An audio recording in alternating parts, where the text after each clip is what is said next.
How do you feel about TKO and Dana White's partnership to create this? Come on. This TKO, league? TK no. Wow, Oscar, come on. so- The more the merrier, I thought. Well, if look, if somebody has an agenda, Right.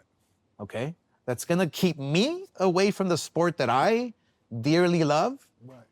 then there's gonna be some trouble. No, what do you mean by that, though? Yeah, I mean, If TKO has a supposed league, everybody's gonna be under that I'm umbrella. gonna have you You're not gonna outside be- of that. That's what you're saying. I mean, no promoter- I'll still do my thing. I can still do my thing with Golden Boy, but I feel that boxing is a fractured business, right? It's all so fragmented. You know, you have promoters everywhere, all over the world.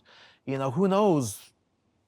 They might start TKO and try to take over the world. Right. But guess what?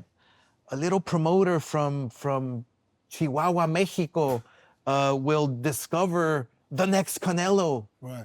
And that is not under the umbrella. So boxing, it's almost impossible to control and bring under one umbrella. That's why I say to myself, look, just stick to your business, stick to your lane, just stay in your lane, and just. So you feel like?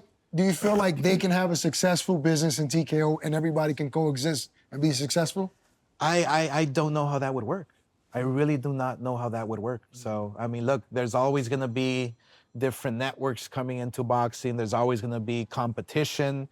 There's always going to be promoters. And Eddie, you think Eddie Hearn is going to lay down and take it? Well, that's exactly what he said, that us promoters aren't going to lay down, you know, and just give up. Of course. Look, I think we must sit down and the powers to be, you know, have to come up with a solution.